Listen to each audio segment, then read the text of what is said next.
Kilala ang Iloilo sa kasalukuyang bilang natatangi at magandang probinsya. Makikita rito ang iba't ibang historical sites na nagmula pa sa pananakop ng mga Espanyol. Mga lumang simbahang Katoliko at mga tanawin na talaga namang nakakalula ang ganda. Bukod dyan, ang Iloilo ay kilala rin sa merong masasarap na pagkain gaya ng lapas batchoy at pansit molo, kaya naman naging paborito itong pagbakasyonan ng maraming Pilipino kahit pa ng mga ika nga nila'y kano mula ibang bansa. Ngunit paano kung ang pangarap mong masayang bakasyon at biyaheng pa Iloilo ay maging isang bangungot?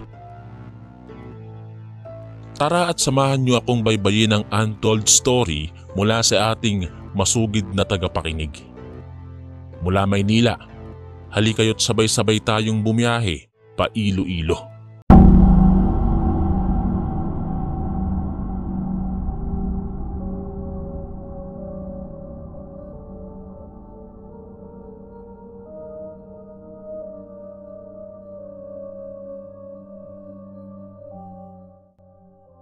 Magandang araw po Kuya Chris, at pati na rin sa mga nakikinig ngayon. Sobra po akong nagpapasalamat sa pagkakataong ibinigay niyo po sa akin upang makapagbahagi ng kwento sa inyong channel. Itago niyo na lang po ako sa pangalang Berto, at narito po ang aking kasaysayan kasama ang asawa kong si Anastasia. Nangyari po ito way back mga 1990s. Nung bumiyahe kami ng aking asawa sa probinsya ng Iloilo. Nagdesisyon kami na lumuwas dahil doon nakatira ang mga magulang ng aking asawa at siguro 10 taon na rin po silang hindi nagkikita-kita, kaya bilang regalo ay pinagbigyan ko na ang hiling ng asawa kong si Anastasia na makapagbakasyon sa naturang probinsya. Nung una ay nag-aalangan po ako dahil 7 buwan po siyang buntis noon. Iniisip ko po na baka abutan siya ng panganganak doon kung sakaling magtagal kami sa pagbabakasyon. Pero dahil sa walang sawang pag-please ni Anastasia sa akin, ay wala na akong nagawa kundi pagbigyan siya. Tubong Negros Occidental po ako, at ang asawa ko naman ay taga Iloilo talaga. Nagkakilala kami nang minsang mag-apply siya sa trabahong pinapasukan ko. Naging masaya ang aming unang engkwentro, kaya nang masabi ko sa sariling siya na nga, ay niligawan ko na po siya at pinakasalan. Kahit hindi ko pa man nakikilala ang mga magulang niya. Hindi pa kasi uso noon ang makabagong telepono. Wala ring Facebook noon o Instagram. Kaya naman hindi ko rin alam ang pinagmulan ng aking asawa. Sa pamilya ko naman, naipakilala ko si Anastasia at nakakatuwa po dahil pabor sila sa aming pagsasama. Naaalala ko pa nga, telegrama po ang nagsisilbing daan upang makausap ni Anastasia ang kanyang mga magulang. Hindi naman po ganun kalayo ang Negros sa Iloilo, pero pangarap kasi ng aking asawa na kapag uuwi, gusto niya ay may naabot na siya o maipapakilalang asawa. At ako nga po yun. Kaya naman nung matanggap namin ang liham mula sa kanyang mga magulang, mas natuloy ang aming biyahe pa Iloilo. Habang nasa sasakyang pandagat, hindi ko maiwasang pagmasdan ng asawa ko dahil tulala ito sa kawalan. Tila malalim po ang iniisip niya ng mga sandaling yon. Kaya naman niyakap ko siya mula sa likod at tinanong kung may problema o bumabagabag sa kanyang isipan. Inalis niya ang mga kamay ko sa pagkakayakap at humarap sa akin. Mahal, alam kong hindi ka naniniwala sa mga, alam mo na, sa aswang. Pero wag kang matatakot ha. Pagdating natin dun kasi, sabi niya. Pero inunahan ko na siya para hindi na siya mag-isip pa ng kung ano-ano. Mahal, aswang man yan, engkanto, mangkukulam, kahit barang yan. Hindi ako natatakot sa mga yan. Hindi nga ako naniniwala eh. Matatakot pa kaya? Tsaka kung sakaling may magpakita sa atin o kaya'y saktan ka, akong bahala sa'yo. Walang aswang na pwedeng manakit sa'yo sa Anastasia ko. Salaysay ko. Hinalikan ko siya sa noo at muling niyakap ng mahigpit. Nabanggit ko yun pero iba ang tumatakbo sa isipan ko dahil sa mga tinura ng aking asawa. Alam ko kasing hindi mag-iisip ng ganon o magsasalita na may kinalaman sa ganong bagay kung walang bumabagabag sa kanya. Pinutol ko na lang kaagad ang pag-aalala niya dahil buntis siya at ayaw kong maapektuhan ng mga bagay-bagay ang pagdadalang tao niya. Totoo rin na hindi ako naniniwala sa mga aswang dahil para sa akin, naging panakot lamang iyon ng matanda sa mga batang mahilig maglalabas o gumalas sa gabi. Sa tanang buhay ko, bago kami mapadpad sa Iloilo, ay hindi pa ako naka-encounter ng ganong bagay. May mga naririnig akong kwento na may kinain daw at binutas ang tiyan. May nagsasabi pa ngang may alaga itong ibon na kapag daw malapit ang tunog, ibig sabihin ay malayo ang aswang. Kapag naman daw malayo ang pinagmumulan ng tunog, ibig sabihin ay nasa paligid lang daw. Sa totoo lang, tinatawanan ko lang ang ganong pag-iisip ng mga tao. Nabago lamang ang aking pananaw nang matuloy kami sa aming biyahe pa Iloilo. Nang makatuntong sa lupain ng Iloilo, sumakay kami ng parang jeepney. Nakalimutan ko ang pinakatawag doon, pero mas maikli ito sa nakasanayan nating jeep at mas luma talagang tignan. Ang pagkakaalam ko ay wala ng ganitong uri ng sasakyan ngayon sa Iloilo. Inabutan na rin po kami ng gabi noon kaya naman may kadiliman ng paligid. May ilang bahay na may mga ilaw pero karamihan ng nadadaanan namin ay gasera lamang ang nagbibigay liwanag sa kanila. Bitbit naming mag-asawa ang ilang bayong na naglalaman ng aming damit. Yakap ko rin siya ng mga sandaling yon dahil sobrang lamig ng hampas ng hangin. Kasama namin sa sasakyan ng dalawang matanda na sa tingin ko po ay mag-asawa rin. Nasa bandang kanan kami nakaupo at sila naman ay nasa kaliwa. Malapit sa tabi namin ng mag-ina na sa tingin ko ay nasa 8 taong gulang ang anak nito. Hindi ko maiwasang mapangiti sa bata pero nalulungkot din dahil wala itong amang kasama at ang ina lamang. Bukod sa kanila, may ilan pa kaming kasama o kasabay. Nung umandar nga ang sinasakyan namin, ay halos mabingi kami sa sobrang katahimikan. Tanging ang makina lamang ng sasakyang yon ang naririnig namin. Sabay-sabay lang kaming napatingin sa nagmamaneho nang magsalita yon. Tuloy-tuloy na ang biyahe natin. Kung may pumaraman sa lugar na walang mga bahay, hindi ako hihinto. Dahil hindi tao yon. Siguro ay alam nyo na yon. Paliwanag ng driver at napatingin ako sa aking asawa nang humigpit ang yakap nito. Hindi naman ako natatakot noon nang magsalita ang driver pero aaminin ko, nagtataka ako. Iniisip ko kasi, gaya ba to ng matatanda sa amin na nananakot lang o nagbibiro tungkol sa kakaibang nilalang gaya ng aswang? Kasi kung oo, hindi maganda para sa akin ang biro niya o mga binitawang salita. Muling kinain ang katahimikan ng paligid. Muling nagpatuloy ang driver sa pagmamaneho at ako naman ay inayos ang pagkakahiga ng aking asawa sa balikat ko dahil nakaidlip na pala ito. Tumanaw rin ako sa paligid. Ilang minuto pa ang pagbiyahe namin ay nararamdaman ko na ang lamig ng gabi. Kahit nakasuot na ako noon ng jacket, tumatagos sa balat ko ang lamig. Naagaw ng atensyon ko ang pagsasalita ng bata na nasa tabi namin. Kulay dilaw man ang ilaw ng sinasakyan namin ay natatanaw ko pa rin siya kahit papano. Mama, makikita ko na ba si Papa? Tanong ng bata sa ina nito. Oo naman. Kapag nakarating na tayo sa dulong na yon, makikita mo na ang papa mo. Tugon naman ng kanyang ina at nang tingnan ko ito, baka sa mukha nun ang kakaibang lungkot. Nang ibaling ko ang tingin sa dalawang matanda, nakapikitang mga iyon habang magkahawak ng kamay na tila nananalangin. Kita ko pa ang pagbigkas ng mga labi nila sa isang dasal na madalas gamitin ng mga Katoliko. Sinuri ko rin ang iba pang mga pasahero kasama namin. At gaya namin, tahimik lang din sila.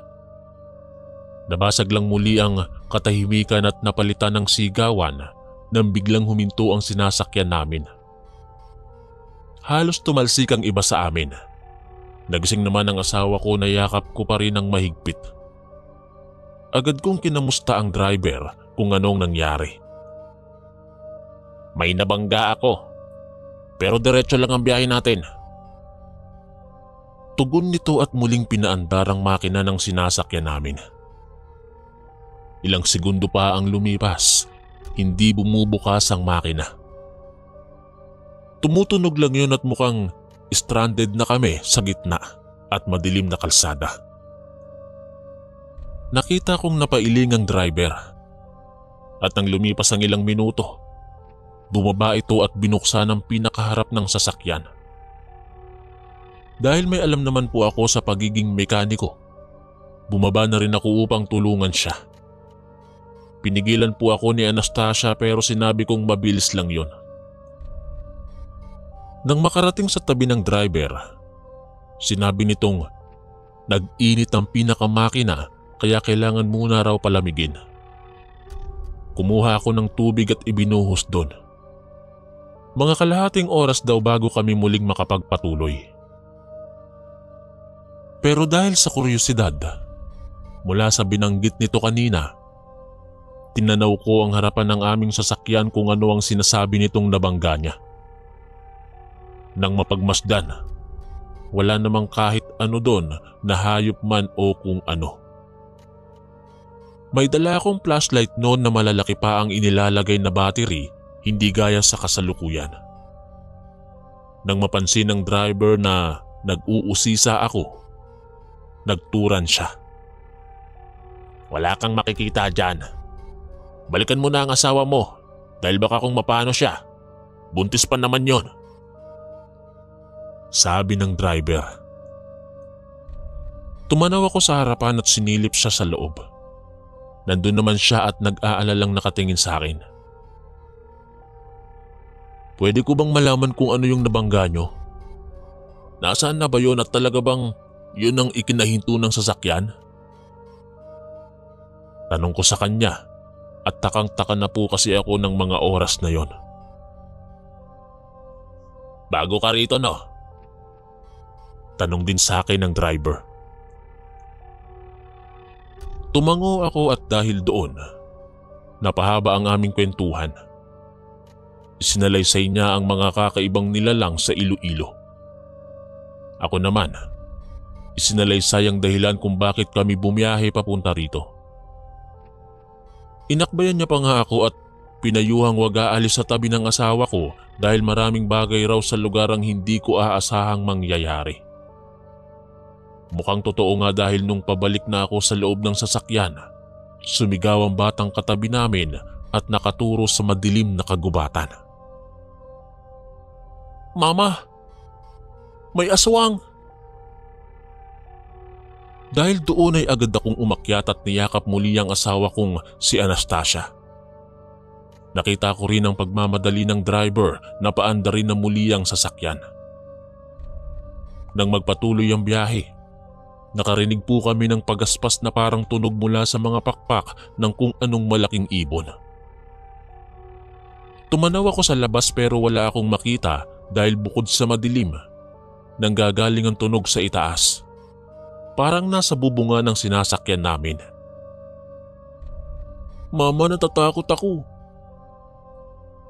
Muling tura ng bata, kaya naman sa unang pagkakataon ay kinabahan ako. Marahan kong sinulyapan ng aking asawa at nakita kong nakatitig siya sa akin at ibinulong ng mga labi niya ang katagang. Aswang. Muli naman akong napasulyap sa itaas. Sa bubong ng may tila malaking bagay ang pumatong ron. Halos mayupi rin ang bubong ng sasakyan at bumakas doon ng ilang yapak. Diyos ko, huwag niyo kaming pababayaan. Muling pananalangin ng dalawang matanda na nasa harapan namin. Nanlaki naman ang mga mata ko at halos maluha ako nang makita ko ang pagtakbo ng mga itim na figura na sumasabay sa pagtakbo rin ng sinasakyan namin. Kung gaano ito kabilis, ganon din sila kabilis. Ilang saglit pa, lumingon ang isa sa mga iyon at kitang-kita ko ang pares ng mga pulang mata.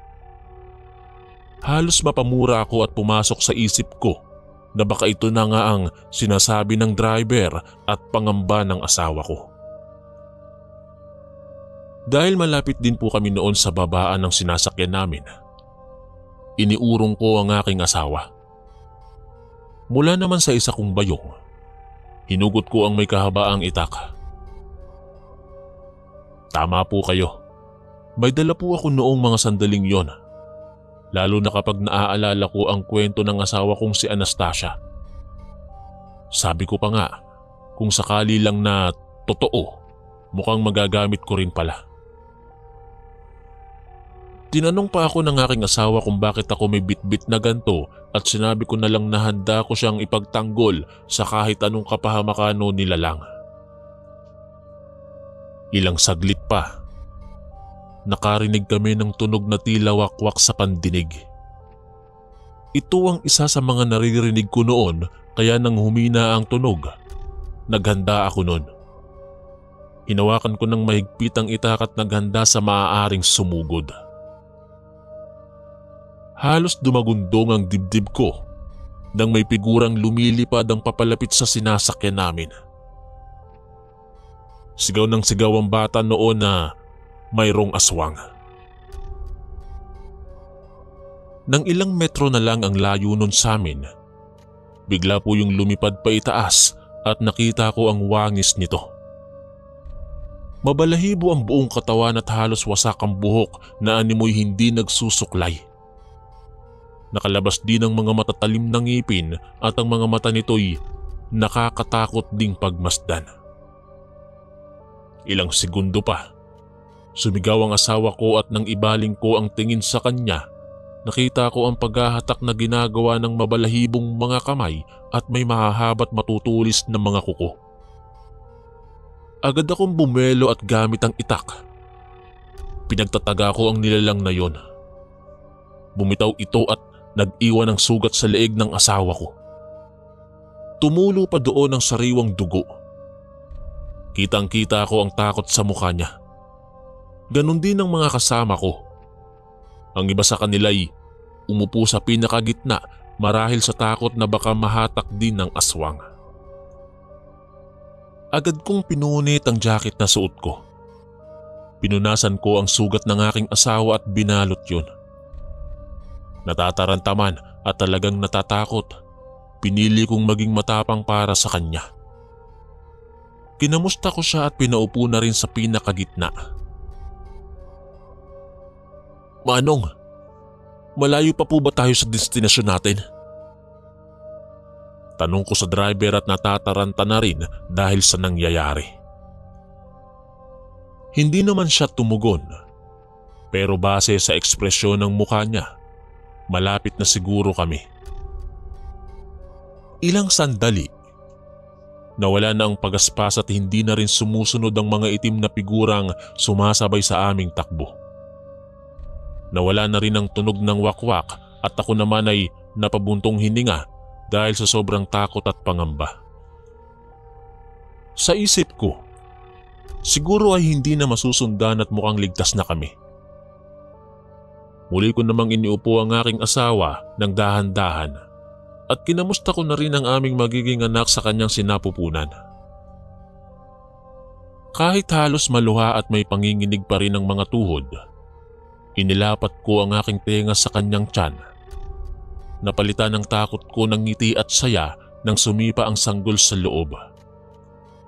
Matapos ay muli kong sinuri ang sugat ng asawa ko. Kita ko rin ang bakas ng luha sa mga mata niya. Hindi ko alam kung ano ba ang dapat kong mararamdaman ng mga sandaling yon. Pero ang nasa isip ko na lang, kailangan kong masigurong ligtas ang asawa ko at ang magiging anak namin. Ganoon din sa mga kasama ko sa loob ng sasakyang yon. Akala ko rin yun na po ang wakas ng kababalagan sa buhay naming mag-asawa dito sa Iloilo. Totoo rin ang sabi nila, expect the unexpected. Dahil mas naging malala ang aming naging biyahe at pagtungtong sa naturang probinsya. Ilang minuto po kasi ng aming biyahe, huminto na naman ang sinasakyan namin sa isang malaking bahay. Akala ko rin po bahay, pero parang istasyon daw yon. Tama nga naman kasi. Nakita ko rin ang ibang sasakyan doon at napahinga ako ng maluwag nang makitang may iba pang tao ang naroon bukod sa amin. Hanggang dito ko na lamang kayo maihahatid. Mula rito, lalakarin nyo na ang kanya-kanyang baryo na pupuntahan nyo. Hintayin nyo munang mag-umaga dahil delikado, kagaya ng naranasan natin kanina. Sa totoo lang, madalang ang ganong senaryo. Pero malas natin dahil sa atin natapat. Salaysay ng driver at nakita kong tumingin pa siya sa tiyan ng aking asawa na parang sinasabing yun ang dahilan kung bakit namin naengkwentro ang aswang na noon ay hindi ko rin pinaniniwalaan. Pinili nga naming mag-stay muna roon dahil sabi rin ng aking asawa, susunduin daw kami ng mga magulang niya rito. Yun daw ang nakalagay sa liham na hindi ko naman talaga maintindihan dahil nasa wikang Hiligay nun o mas kilalang Ilonggo. Nang sumapit ang ilang oras, siguro po ay mag-aalas 3 na ng madaling araw. Napansin ko ang pagiging seryoso ng ilang taong naroon. Lahat sila ay nakatingin sa aking asawa na pinahiga ko muna sa banig na inilatag ko sa sahig. Mula naman sa aking tabi, hinawakan ko ng mahigpit ang dala kong itak dahil sa totoo lang, ibang kaba na po ang nararamdaman ko ng mga oras na yon. Iba ang nakikita ko sa kanila. Pakiramdam ko ay hindi namin sila kapwa-tao. Ilang sandali rin, tumabi ang mag-inang kasama namin kanina sa sasakyan.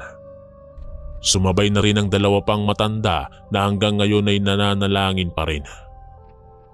Nagpasalamat sa akin ng bata. Kakaiba raw ang tapang ko at gusto niya raw maging katulad ko. Sabi ko, ang tapang ko ay lumalabas lalo na kung asawa ko na ang nasasaktan o dehado.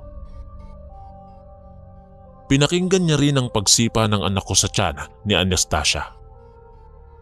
Lalo tuloy akong natuwa dahil ang takot nito ay nawala.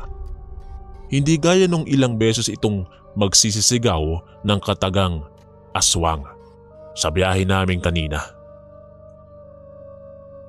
Ilang minuto ang lumipas.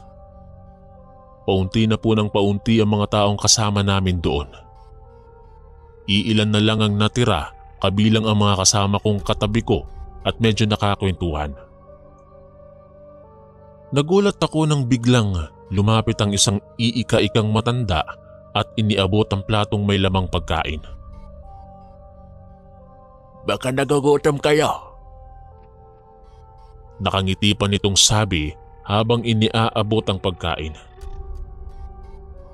Kukunin ko na sana iyon, pero pinisil ng asawa ko ang aking braso at nang tingnan ko siya, umiling ito na tila sinasabing huwag kong tatanggapin ang alok nito kahit anong mangyari. Kaya naman nagpasalamat na lamang ako sa matanda at tumanggi. Nagtataka rin ako dahil ang mga kasama ko, kahit wala pang mga kain ay hindi nila tinanggap ang alok ng matanda.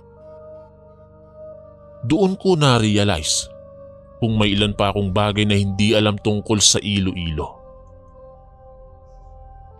Napayakap naman ako sa aking asawa nang biglang mamatay ang lahat ng gasera sa istasyon na kinalalagyan namin. Wala akong masyadong maaninag at dahil sa kakaibang kaba, mas mahigpit ko nung niyakap si Anastasia at mula sa kanang kamay, mahigpit ko ring kinapitan ng aking dalang itak. Ilang sandali pa, parang sasabog na naman ang dibdib ko sa takot nang maglabasan sa madilim na kapaligiran ang mga pulang mga mata na sa tingin ko'y nanggaling sa taong kasama namin na pinanghihinalaan ko kanina pa. Mula naman sa aking tabi, mas lumakas ang panalangin ng mga matandang kasama ko. "Kumapit ka lang sa akin, mahal. Huwag kang bibitaw." Sabi ko sa asawa ko at kahit walang masyadong nakikita, umalis ako sa pagkakayakap sa kanya, tumayo at hinawakan ng mahigpit ang itak. Si Anastasia naman ay sa mga paa ko yumakap. "Dadaan muna kayo sa akin bago niyo masaktan ang asawa ko." Matapang kong sambit sa mga pulang mata na papalapit sa amin. Ilang sandali pa, maraming kamay ang kumakapit at humahatak sa amin, malakas at pasigaw ko silang pinagtataga. Nang mga oras na yon, halos maluha ako at ang tumatakbo na lang sa isip ko, bahala na. Maipagtanggol ko lang ang aking asawa. Naramdaman ko rin ang pagdampi ng mga nagtalsikang dugo at narinig ko rin ang iyakan ng aking mga kasama, kabilang na si Anastasia. Ilang sandali pa, nung pasuko na ako, may mga ilaw na tumutok sa aming direksyon. Napaluhod ako at nakita ko kung paanong pinagpapaslang ng mga taong yon ng mga aswang sa harapan namin. Naghagis din sila ng parang mga asin at mga bawang sa mga iyon. Kaya ang mga nilalang napasigaw at nagtakbuhan paalis. "Ayos lang ba kayo?" Tanong pa ng isa sa mga yon. Pero imbis na tumugon, una kong nilapitan ang asawa kong nawalan na pala ng malay. Marahil ay dahil sa takot. May ipinaamoy ang lalaking yon sa aking asawa at ilang sandali ay nagmulat ito ng mga mata. Nakunot naman ang noo ko nang magwika si Anastasia. Tatay? Tanong niya at naluha. Pagkatapos, niyakap niya ang may katandaang lalaki. Akala ko nga ay nananaginip lang ako ng mga sandaling yon. Totoo palang tulong na ang dumating sa amin at isa roon ay ang magulang ni Anastasia na siyang pakay talaga namin, kaya kami naparito sa Iloilo. Nagkaroon ng mahabang iyakan at kwentuhan ng mga sandaling yon. Nakumpirma ko rin na albularyo pala ang ama ng aking asawa. Ilang sandali pa, dumating na rin ang isa pang ginang. Ito naman ang nanay ni Anastasia. Walang pagsidla ng sayang nararamdaman ko, lalo na nang makita kong nakangiti na uli ang pinakamamahal kong asawa. Nung sumilay na ang haring araw, agad kaming naglakbay sa baryo nila. May kalayuan pero hindi ko naramdaman ang pagod dahil masayang kausap ang mga magulang ng aking asawa, lalo na si Mang Paeng, ang tatay ni Anastasia. Palabiro ito dahil kahit ang mga aswang ay tinatawanan niya lang din. Nagkwento pa nga siya kung paano niya parusahan ng mga pasaway na aswang na ngayon daw, kinatatakutan pa rin siya. Ika nga nila, isa siya sa mga bantog na albularyo sa Iloilo. Sa awa at tulong ng Diyos, hindi na nasundan ng kababalaghan sa buhay naming mag-asawa sa probinsya ng Iloilo. Siguro'y dahil na rin sa albularyo na si Mang Paeng at ligtas palagi ang kanilang baryo. Doon na rin po nanganak ang aking asawa at pinangalanan po namin itong Angelo. Dahil para sa amin, tila anghel ito na nagbigay swerte nang bumiyahe kami pa Iloilo. Hanggang dito na lamang po ang aking kwento. Maraming salamat po sa pagbabasa nito at sa lahat ng mga nakinig. Ako po si Berto, ang inyong kaistorya.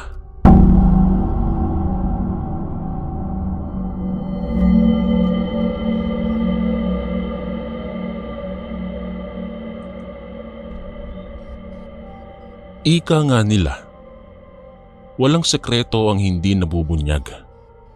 Walang lihim dito sa mundo ang maitatago o maibabaon sa lupa ng habang buhay.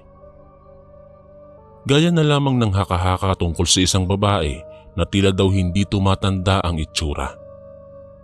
Kasabay ng mga namamatay sa isang baryo sa hindi maipaliwanag na dahilan. Ano ang kinalaman niya sa mga nangyayaring insidente? Ano ang pinakatatagong lihim ng isang matandang babae na nagngangalang Lola Maring?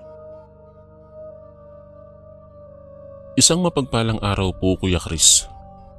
Ganoon din po sa inyong mga taga-suporta sa inyong channel. Congratulations po dahil marami-rami na rin po kayong subscriber at isa po ako sa mga masugid ninyong tagahanga at tagapakinig.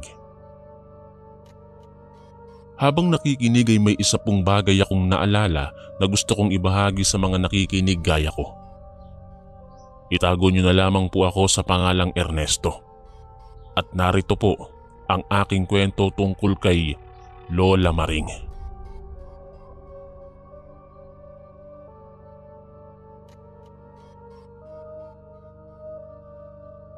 Nangyari po ito taong 1985. Medyo matagal na po pero ang mga kaganapan ay nananatili pa rin sa akin dahil sa ibinigay nitong kaba, takot at kilabot sa buo kong pagkatao.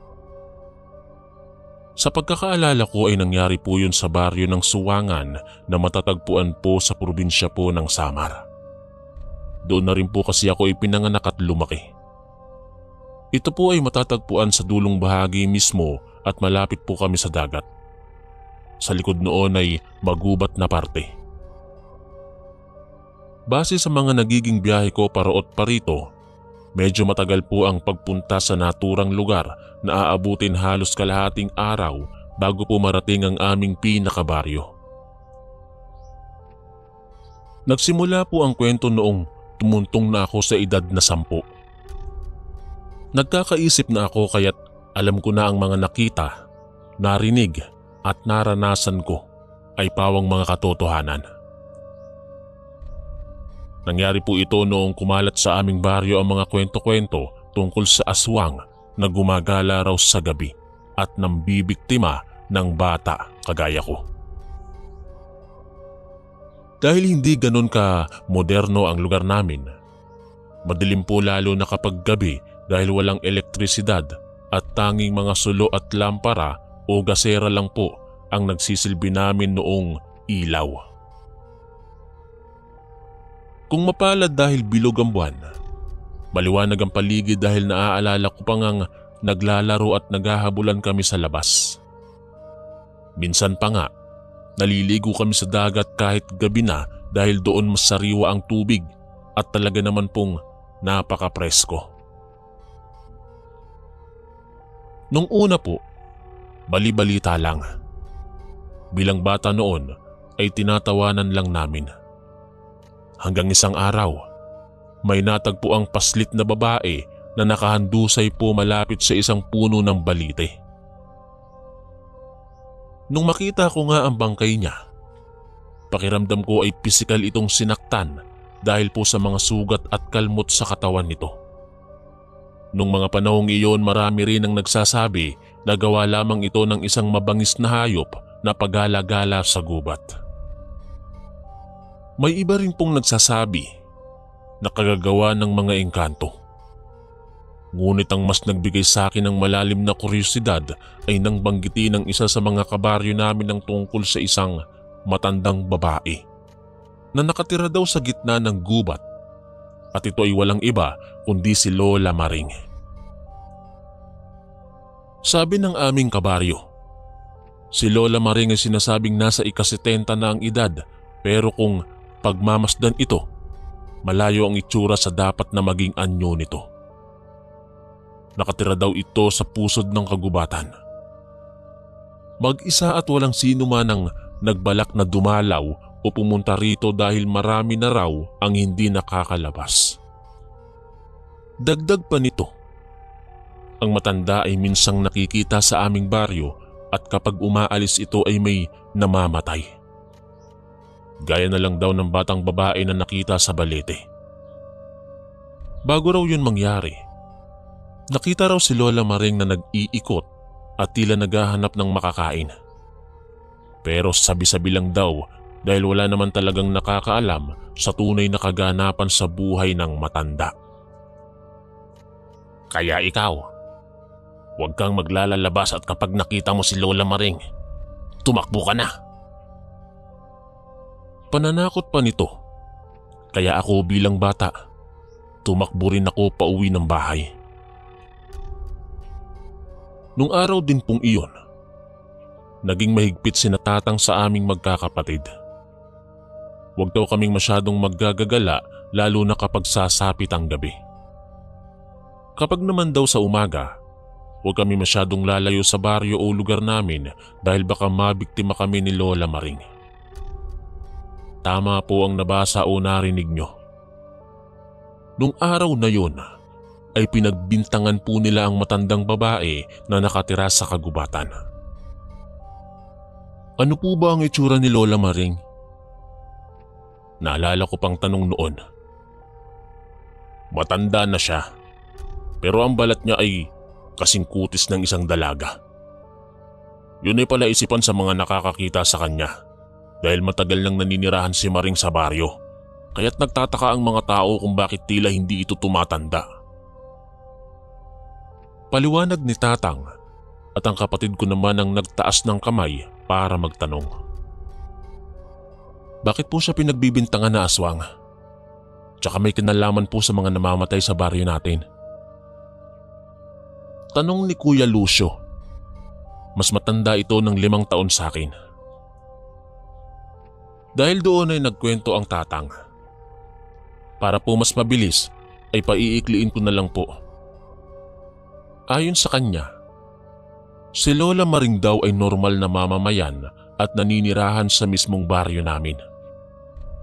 Mayroon daw itong asawa at isang anak na babae.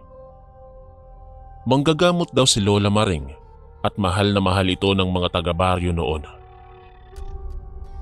Isang araw daw, natagpuan ng anak nitong wala ng saplot at ang balita, ginahasa ng isa sa mga kabaryo namin.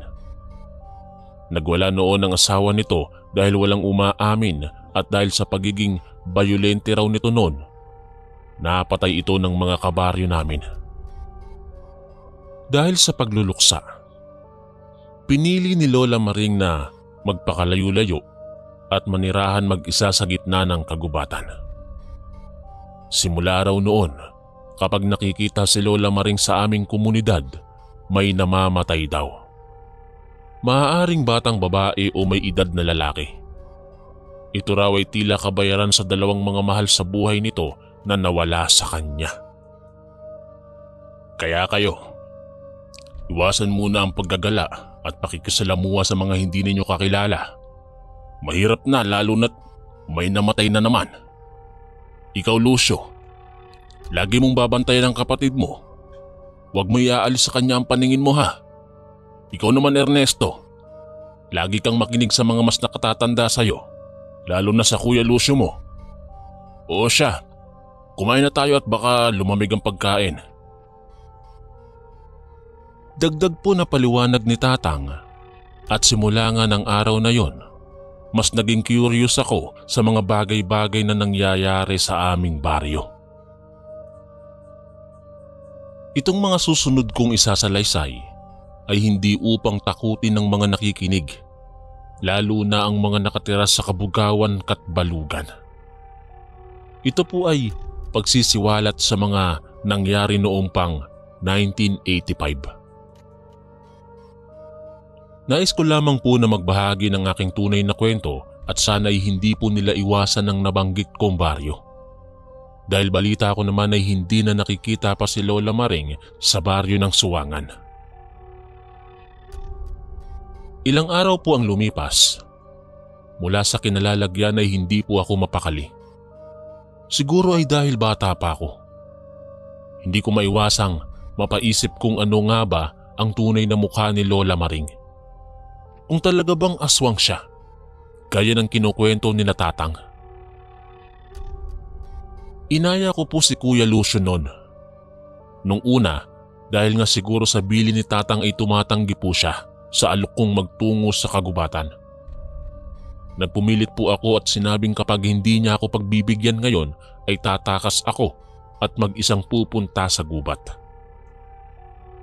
Bahala ka, kakainin ka ng aswang dun. Pananakot niya pa sa akin pero sa sobrang pasaway ko po nun ay kusa akong naglakad. Hindi ako natatakot. Gusto ko makita si Lola Maring. Ipinagpatuloy ko po ang aking paglalakad hanggang sa marating ang magubat na parte ng aming baryo. Ilang sandali nang lingunin ko ang aking likuran. Nakita kong nakasunod ang kapatid ko. Noong mga panahong yon, iniisip kong hindi talaga ako pababayaan ni Kuya Lucio.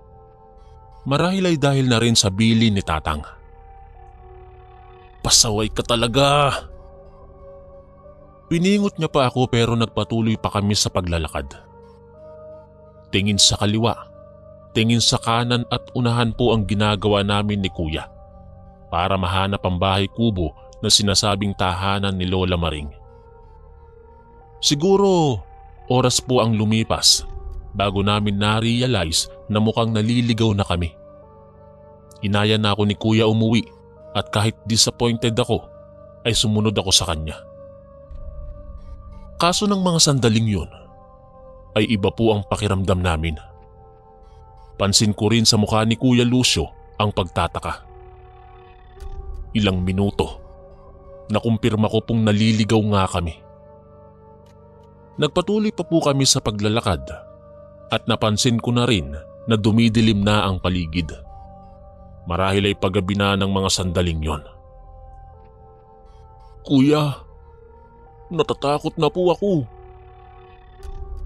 Bigla kong sabi noon dahil naliligaw na nga po kami. Pasaway ka pa.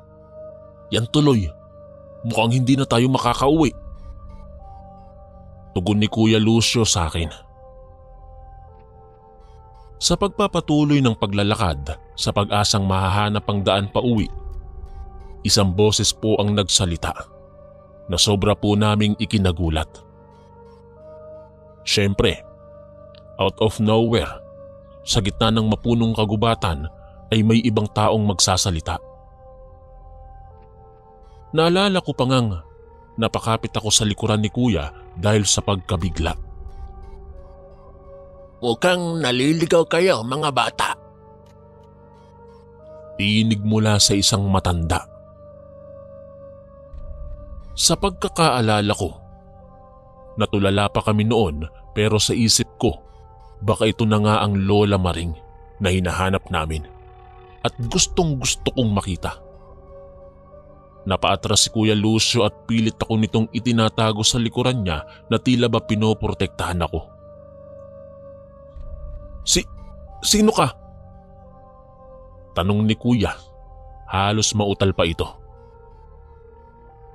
Ako dapat muna ang magtanong. Sino kayo at ano ang ginagawa ninyo rito sa gitna ng kagubatan? Paggabi na, delikado ang maggagagala ng ganitong oras. Ngumiti ito na medyo creepy po para sa akin. Bago iyon tumalikod at maglakad patungo sa ibang direksyon. Hali kayo! Sumunod kayo sa akin! Dagdag pa nitong sabi. Nagkatinginan pa kami ni Kuya. Tila nagpakiramdaman po kami kung susunod sa matanda. Ilang saglit pa, sa pag-aalalang mapahamak dahil gabi na, sumunod po kami sa kanya. Nasa likuran pa rin ako ni Kuya Lucio at nung mga panahong yon, sobra na akong natatakot lalo na't dumidilim na ang paligid. Para mawasak ang nakabibingi pong katahimikan, nagsalita at nagtanong po ako. "Kayo po ba si Lola Maring?" "Oo, ako nga." Nang sumagot ito, huminto si Kuya Lucio sa paghakbang kaya naman tumama ang mukha ko sa kanyang likuran. Binulungan ako ni Kuya na lumiko ng landas at huwag sundan ng matanda. Kinuha niya po ang kamay ko at nang hihiwalay na po kami, muli itong nagsalita. "At hindi ako ang aswang tulad ng iniisip nyo." Yung tibok ng puso ko ng mga sandaling yon ay lumalakas.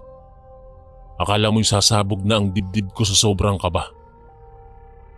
Ilang minuto siguro ang lumipas bago magpasya si Kuya Lucio na sumunod talaga kami kay Lola Maring.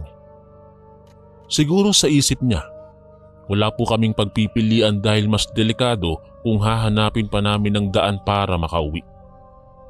Isa pa nun sa iniisip ko, baka hinahanap na kami ni Tatang at sobra na yung nag-aalala sa amin. Nagpayo pa naman ito na huwag maglalalabas sa gabi at gumala sa kagubatan.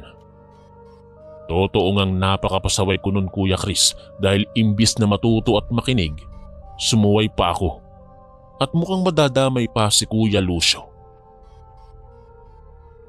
Nakarating po kami noon sa isang bahay kubo nang walang nag-uusap o nagsasalita. Ilan sa mga bagay na napansin ko kay Lola Maring ay ang haka-haka na may kabataan nga ang itsura nito. Boses matanda po siya, pero ang itsura niya parang nasa 40 lang. Halos walang kulubot ang balat, pero ang paglalakad niya ay mahina na para namang nasa 70 na. Nang makapasok sa bakuran at bahay ni Lola Maring, pinaupo niya po kami sa upuang gawa sa pinagdugtong-dugtong na kawayan. Nagpaalam ito sandali na kukuha lamang daw ng makakain namin at maiinom. Nag-obserba po ako sa paligid at kapansin-pansin po ang kalumaan ng bahay ni Lola Maring. Halos inaanay na rin ang ilang poste ng tahanan at kaunti na lamang ang gamit na naroon. Ang medyo nakaagaw po sa akin ng pansin ng mga sandaling yon ay ang kusina niya po. Medyo may kalakihan kasi yon kung ikukumpara sa silid na tanaw po namin mula sa kinauupuan. Ang kusina niya ay natatakpan lamang ng mga kawayan kaya medyo kita ang loob. Tumitig pa ako roon at napapansin kong may ginagawa nga ang matanda. Wala pa kaming elektrisidad nun, kaya gasera po ang nagsisilbing ilaw o liwanag. Habang palingalinga, nagulat ako sa mga tinuran ni Kuya Lucio. "Huwag kang kakain ng kahit anong ihahain niya o iaalok ka," sabi nito. Kaya bilang bata, nagtataka po ako. "Bakit naman po, Kuya?" Musmus ko pang tanong. Bago siya makatugon, lumabas na ang matanda, bitbit po ang 2 plato na may lamang pagkain. Ibinigay niya po iyon sa amin at naglalaman ito ng kanin at parang giniling na karne. Nagpasalamat si Kuya Lucio at nang tumalikod ang matanda, kinuha nito ang hawak ko at tinapon ng mga laman sa bintana. Kinabahan po ako noon dahil baka makita at mapagalitan kami. Pagbalik ni Lola Maring, may sinabi ito. "Pwede niyo ba akong tulungan bukas mag-ani sa mga gulay ko? Pagkatapos nun ay tutulungan ko kayong makauwi sa bahay niyo." Oo na lang ang naging sagot namin ni Kuya ng mga sandaling yon. Pagkatapos nun, pinapasok niya kami sa isa pang silid para dun daw muna matulog. Wala na pong pag-uusap ang nangyari dahil marami akong katanungan. Pinilit kong itikom ang bibig ko dahil sa mga kinikilos ni Kuya Lucio. Pero dahil nga po sa kuryosidad, hindi ko maiwasan na mag-imbestiga upang malaman sana. Ano nga ba ang lihim ni Lola Maring? Kung totoo ba talaga ang paratang ng mga kabaryo namin sa kanya? Kaya po nang lumipas ang mga oras at malalim na ang gabi, tumayo at bumangon po ako. Dahan-dahan lamang ang ginawa kong paglakad at kahit tumutunog ang sahig na gawa sa kawayan dahil sa mga hakbang ko, pinilit ko pong makalabas at masilip ang silid ni Lola Maring. Sa maliit na butas ng pinto, inilapat ko po ang aking muka. Sobrang kaba ang naramdaman at nanlalaki ang mga mata ko nang makitang wala po siyang saplot at nagpapahid ng kung anong langis sa buo nitong katawan. Mula paa, hita, katawan hanggang muka ay binalot niya iyon ng langis na nagmumula sa maliit na botelya. Kahit nasa labas ako, ay naaamoy ko po yun. Parang malangsa at bulok na laman o patay na hayop. Nang iatras ko po ang mga paa ko, tumunog ng malakas ang sahig dahilan po kaya bumuo iyon ng maingay na tunog. Nagtama po ang paningin namin ni Lola Maring nang sumulyap ito at tumitig sa butas na sinisilipan ko. Nang papalapit na siya, binilisan ko po ang paglakad sa mahinang pag-akyat at nang makabalik sa silid, nagtulog-tulugan po ako. Narinig ko pang pumasok siya sa silid na kinalalagyan namin at muling lumabas nang makumpirma sigurong nasa silid pa rin kaming dalawa ni Kuya Lucio. Napapikit ako sa sobrang kaba. Grabe yung tibok ng dibdib ko at halos kapusin ako ng hininga. Nang dumilat ako saglit, halos mapatili ako dahil nakaload at nakaharap siya sa akin. Nakangiti pa siya na talagang napaka-creepy. "Bakit gising ka pa, Ernesto?" Seryoso niyang tanong. Sa lakas ng sigaw ko dahil sa pagkagulat, ay nagising na rin si Kuya Lucio. "Anong nangyari sa'yo, Ernesto? Bakit ka sumisigaw?" Agad na tanong nito. Nang tingnan ko ang paligid, wala na roon si Lola Maring. Wala ring pumasok sa pinto kung narinig niya ba ang sigaw ko, kung sakaling nananaginip o namamalikmata lamang ako. Alam niyo po kung malaki na ako noon, baka hindi lang sigaw ang nagawa kundi napamura ako ng malutong. Hindi ko maipaliwanag, pero nakita ko ang mga bagay na iyon. Agad naman akong pinatulog ni Kuya Lucio dahil baka raw maistorbo namin si Lola Maring. Hindi ko na lang din kinuwento sa kanya dahil baka isipin niyang nagpapasaway na naman ako. Bukod sa kaganapan na yon, ang sumunod na araw ang hinding-hindi ko po makakalimutan. Dahil bukod sa akin, nasaksihan din ni Kuya ang mga nakita ko. Kinabukasan kasi, tinulungan na namin si Lola Maring sa pag-ani ng mga tanim niyang gulay. Pagkatapos po nun, pinaghintay niya muna kami sa sala. Bago raw umalis ay nais niyang magpasalamat sa pamamagitan ng ihahanda niyang pagkain. Nung mga panahong yun, totoong kumukulo na po ang tiyan ko dahil sa gutom. Pero muling nagpaalala si Kuya Lucio na huwag kakainin ng kahit na anong ibibigay ng matanda. Talagang hindi ang nasa isip ko, lalo na sa nakita ko kagabi. Ilang sandali, umalingasaw ang masarap na amoy galing sa kusina. Amoy lechon o inihaw na hindi po namin maipaliwanag. Lalo pong nakakagutom talaga pero bawal. Hindi ako pwedeng kumain kung sakali. Ilang minuto. Sa kuryosidad sa kung ano nga ba ang niluluto ni Lola Maring, napatayo ako at napasilip sa mga kawayang nagsisilbing harang sa kusina. Nanlaki po ang mga mata ko at napatakip ako ng bibig at napalunok ng laway. Nang makitang isang maliit na bata, sa tingin ko ay sanggol ang iniihaw nito sa isang bakal na lutuan. Siguro napansin ni Kuya Lucio ang paninigas ko sa kinatatayuan, kaya't sumunod siya sa akin at sumilip na rin. Napamura ng malakas si Kuya at agad niya akong hinatak. Habang tumatakbo dahil nakalabas na po kami, tulala ako't patuloy na dumadaloy ang luha sa mga mata ko dahil sa sobrang pagkabigla at pagkatakot. Ito na nga bang sinasabi ni na Tatang eh. Aswang talaga si Lola Maring. Sambit ni Kuya at mas binilisan nito ang paghakbang at ako naman ay lalong sumabay lang sa kanya. Ang naaalala ko, napahagulgol na ako at walang magawa si Kuya Lucio kundi ang buhatin ako para mapabilis ang aming paglayo. Nung mga pagkakataon na yon, ay tsaka ko lamang naramdaman ang tinatawag na kilabot.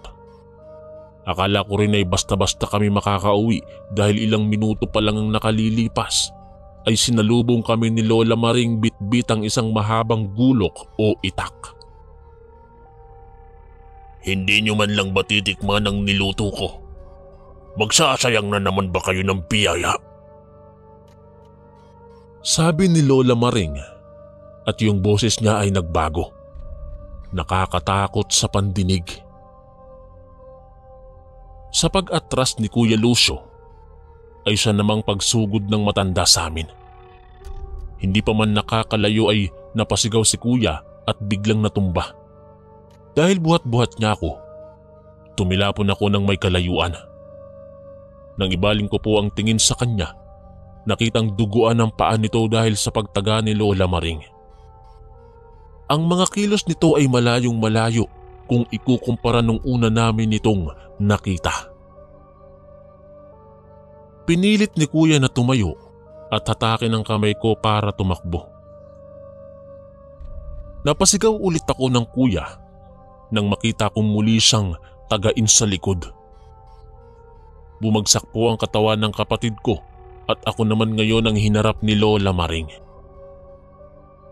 Habang nakaupo sa lupa, ay napapaatras ako habang nanginginig ang buo kong katawan dahil sa takot.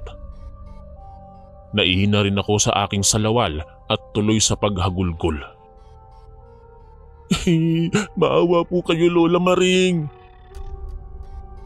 Pag-iyak kong sabi habang nakataas po ang kanang palad paharap sa kanya. Alam mo na ang lihim ko. At ang mga nakakaalam ay pinapatay at kinakain ko. Itinaas nito ang gulok at badyang hihiwain ang aking ulo nang bigla itong bumagsak sa kinatatayuan. Nakita ko si Kuya Lucio na galit na galit. Muli nitong pinaghahampas ng hawak na bato ang matanda at nang makumpirmang tila wala na itong malay, agad niya akong binuhat at mabilis na tumakbo paalis doon. Ang tangi ko na lang nararamdaman noon ay takot at nakaidlip ako habang nararamdaman ang mainit na dugo ni Kuya Lucio na dumadaloy sa kanyang likuran. Pagmulat po ng mga mata ko, nakita ko sina Tatang na nakaharap sa akin. May lungkot sa mga mukha nila at bago pa man ako makapagsalita, mabilis nila akong niyakap ng mahigpit. Sobra nyo kaming pinag-alala mga anak. Sabi ng aking ina habang ito ay humahagulgol. Matapos yun, agad kong pinuntahan si Kuya upang kamustahin ito. Balot na balot ito ng tela dahil sa mga sugat na tinamo mula kay Lola Maring. Nung araw na yon, dumating ang mga kalalakihan sa aming baryo at tinanong kami sa mga nangyari. Nag-aalinlangan pa nga po ako na magkwento pero ang nasa isip ko ng mga sandaling yon ay dapat malaman ng lahat ang totoo. Nang sa ganoon ay wala nang maging biktima si Lola Maring. At habang isinasalaysay po ang mga nasaksihan at karanasan namin, isang babaeng umiiyak ang lumapit sa amin. Nakita niya ba ang anak ko ron? Kahapon pa siya nawawala. Tanong nito at muli rin akong naiyak nang maalala ang batang iniihaw ni Lola Maring nung nandoon pa kami sa bahay nito. Nang sabihin ko yun sa kanya, nagapoy sa galit ang mga kabaryo namin. Kinumpirma rin ni Kuya Lucio ang mga sinabi ko upang malaman nila na nagsasabi ako ng totoo. Kinabukasan, nakita kong naghanda ang lahat at maagang nagsialis upang hanapin ang tahanan ni Lola Maring at upang mapatay na rin daw ito. Hindi na kami pinasama noon dahil baka mapahamak raw kami, kaya pinili na rin namin na manatili sa aming bahay. Nang mga sandaling yun, nakadungaw ako sa bintana habang nagkukwento sina Lolo at Lola tungkol sa nakaraan ni Lola Maring. Ayon sa kanila, magaling na albularyo daw noon si Lola Maring. Lumalaban sa mga masasamang espiritu at masasamang elemento gaya ng sanib, aswang, nuno at marami pang iba.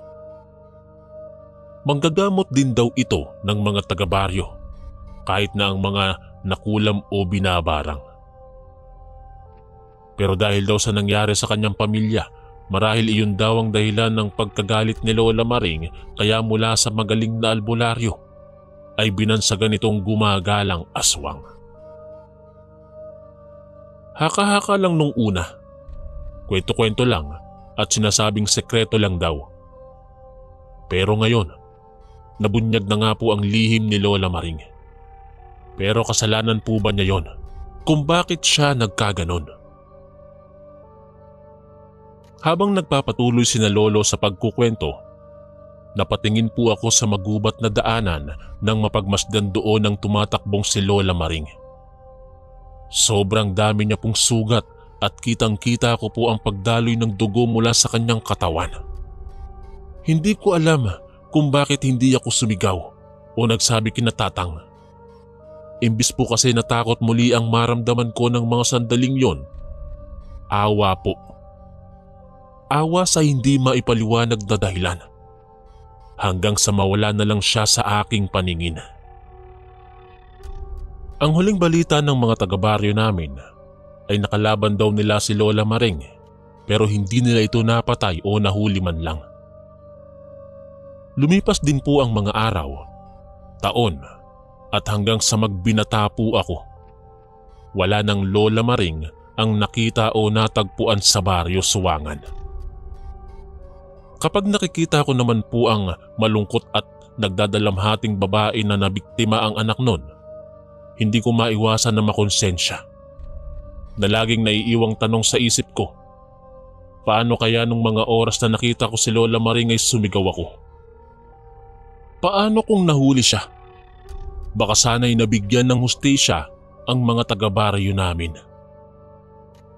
Isang karangalan po, Kuya Chris, na makapagbahagi po ng aking kwento sa inyo. Maraming salamat po sa pagkakataon. Ako po si Ernesto, ang inyong kaistorya. Maraming salamat po mga kaistorya sa pakikinig. At kita-kits po ulit bukas para sa isa na namang nakakatakot na kwento. Ito po si Kuya Chris, ang inyong kaistorya. God bless po at ingat po lagi.